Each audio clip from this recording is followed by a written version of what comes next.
ചൂരൽമല മുണ്ടക്കൈ ഉരുൾപൊട്ടൽ 19-ന് വയനാട്ടിൽ LDF UDF hartal.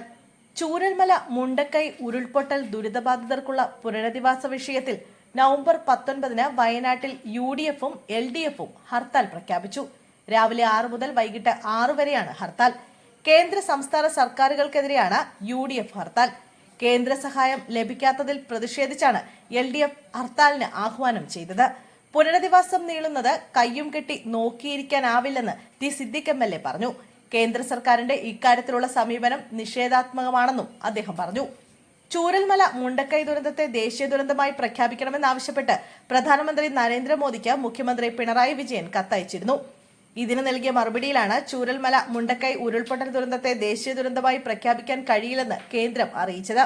SDRF-ന്റെയും NDRF-ന്റെയും മാനദണ്ഡങ്ങൾ അനുസരിച്ച് മാത്രമേ ഇത്തരം സംഭവങ്ങളെ ദേശീയ ദുരന്തമായി പ്രഖ്യാപിക്കാൻ സാധിക്കൂ എന്നും ചൂരൽമല മുണ്ടക്കൈ ഉരുൾപൊട്ടലിനെ ദേശീയ ദുരന്തമായി പ്രഖ്യാപിക്കാൻ മാനദണ്ഡം അനുവദിക്കുന്നില്ലെന്നും കേന്ദ്രം പറഞ്ഞിരുന്നു.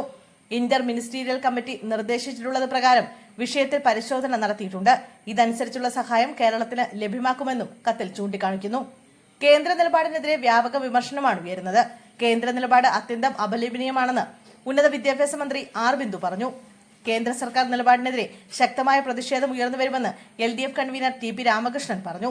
കേന്ദ്രത്തിന്റേത് പക്ഷാപാത നിലപാടെന്നായിരുന്നു മുസ്ലിം ലീഗ് നേതാവ് PK കുഞ്ഞാലിക്കുട്ടി പ്രതികരിച്ചത്.